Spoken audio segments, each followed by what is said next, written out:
Bonjour à tous, bienvenue dans cette vidéo. Je vous propose aujourd'hui une recherche de continuité en un réel, ici en -1. Donc la fonction qu'on va étudier, elle est définie en deux expressions. Premièrement, quel que soit x supérieur ou égal à -1, on va poser f2 de x égale à x carré moins 1 sur racine carrée de x plus 1. Vous voyez bien que cette expression, bien par sa définition, elle n'est pas définie en -1 puisque vous auriez une division par 0.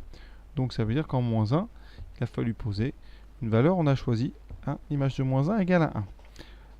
Alors, cette fonction est-elle continue en 1? Alors pour qu'une fonction soit continue en 1, il faut donc que la formule que vous avez là se raccorde bien avec la valeur qui a été choisie. Ça veut dire qu'ici, il faut montrer tout simplement, il faut voir si la limite, quand x tend vers -1 en étant ici, on est ici sur des valeurs non plus grands que -1, si la limite de f2 de x, la question c'est est-ce que c'est égal à 1? Si c'est égal à 1, la fonction sera continue. Si c'est différent de 1, la fonction sera discontinue. Ça veut dire que la portion de courbe que vous obtiendrez avec cette formule x2 moins 1 sur racine de x plus 1 ne va pas se raccorder avec l'image 1 qu'on a choisie. Donc comment faire cette limite? Alors tout d'abord, comme toutes les limites, parce que la continuité de toute façon, ça fait partie du chapitre des limites. Comment fait-on? On regarde. On regarde ce qui se passe quand x tend vers 1, vers -1. Donc en haut, x carré, ça tend vers 1.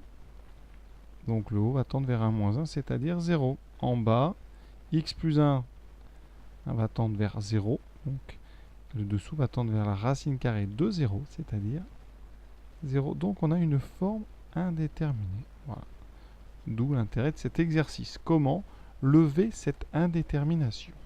Qu'est-ce qu'on peut faire? On va déjà regarder ce qui se passe en haut. X carré moins 1, quand x tend vers -1, ça tend vers 0. D'accord?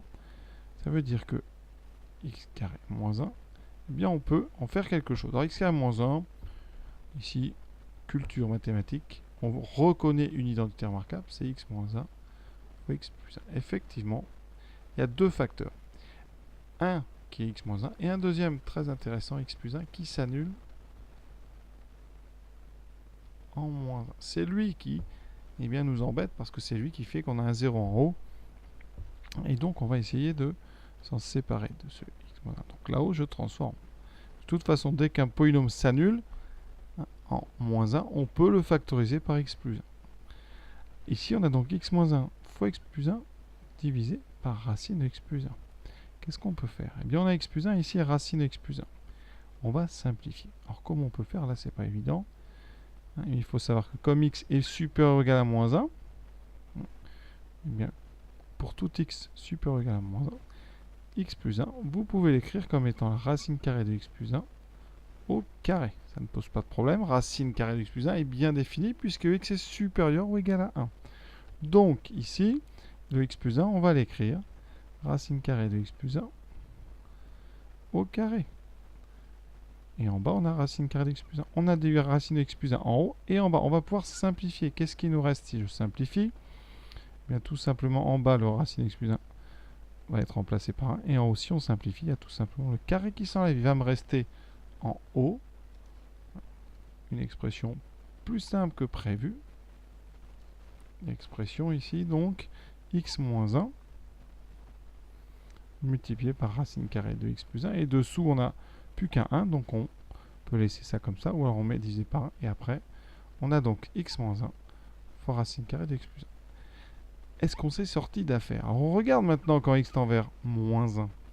La parenthèse, on en a déjà parlé. La première, x moins 1. Quand x tend vers -1, ça va tendre vers -1, -1, c'est-à-dire -2. Pas de problème. Racine carrée de x plus 1. Eh bien, quand x tend vers -1, ça tend vers 0.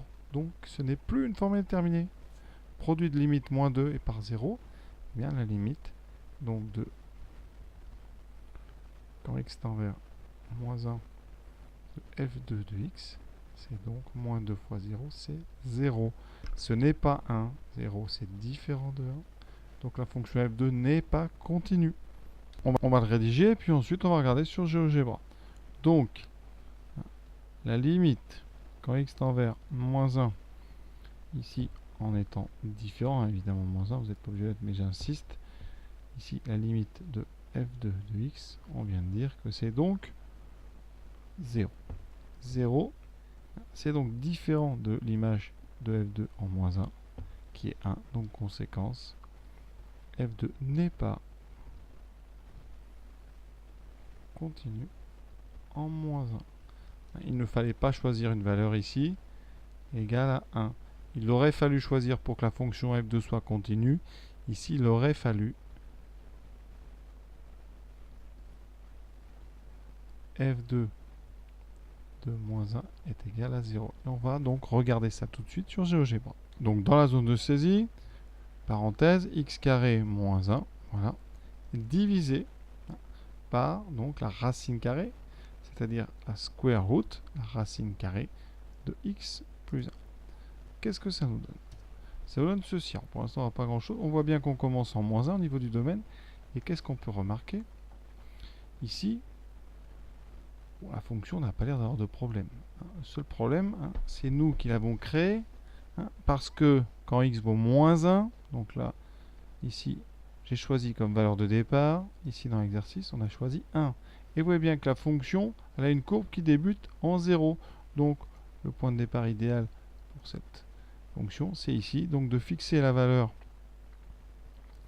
donc, de la fonction f2. La valeur de f2 de moins 1, c'est forcément égal à 0 si vous voulez une fonction continue. Nous, qu'est-ce qu'on a fait comme... Qu'est-ce qu'on a créé comme... On a créé une fonction dont le point de départ a une courbe qui est ici. L'image de moins 1 est égale à 1. Ça n'a pas d'intérêt. Et on voit bien que le point ici étant... Il y a une rupture pour aller jusqu'à la suite de la courbe, donc la fonction est clairement discontinue. Pour conclure, alors, l'idée de cet exercice, c'est donc de déterminer une limite, c'est-à-dire que la recherche de la continuité, c'est la plupart du temps une recherche de limite un petit peu tordue si on veut chercher compliqué. Alors ici, l'exercice n'est pas simple, vous avez une fonction quand même avec des racines carrées. Alors l'analyse qu'on peut faire d'un sujet comme ça. Bon, déjà, vous avez 0 sur 0 en termes de limite. En haut, vous avez un polynôme de second degré qui s'annule en moins 1. Polynôme de second degré qui s'annule en moins 1, il se factorise. Donc ça, c'est important. Bien remarqué, il se factorise forcément par x plus 1. X plus 1, ça s'annule en moins 1. Donc si moins 1 est racine, votre polynôme se factorise par x moins moins 1. Le deuxième facteur, ça sera x moins 1. Bon, là, je n'invente rien. Alors, comment se débarrasser du dessous? Alors moi, j'ai choisi de simplifier x plus 1 par racine de x plus 1. On peut faire autrement. On peut multiplier, comme on a déjà fait dans d'autres exercices, en haut et en bas, par racine carrée de x plus 1. On peut tout à fait faire ça. Qu'est-ce que ça a comme effet? Eh bien, vous voyez, en haut, vous aurez x plus 1 fois x moins 1 fois racine carrée de x plus 1. En bas, on a racine carrée de x plus 1 fois racine carrée de x plus 1. Ça donne x plus 1. Et vous voyez bien, regardez en haut et en bas, on a deux facteurs identiques. On peut donc simplifier par x plus 1. Il reste donc, eh bien, ici, x moins 1 fois racine de x plus 1. Évidemment, cette transformation n'est valable que pour x différent de moins 1, parce que j'ai simplifié par x plus 1. Et voilà comment on peut avoir à la limite une autre façon que par ma méthode ici. À vous de voir ce que vous préférez, mais vraiment, il faut petit à petit donc faire ce genre d'exercice, en sachant que peut-être vous ne serez pas capable de le refaire si ça tombait immédiatement, mais c'est à force d'en faire, on accumule comme ça de l'expérience, et à force d'en faire, eh bien à un moment, eh bien, on a des bons réflexes. Et les réflexes, eh bien, une fois qu'on les a, c'est gagné. Donc voilà, j'espère que ça vous a plu, même si vous avez peut-être trouvé ça difficile. Je vous souhaite une bonne fin de journée, à bientôt.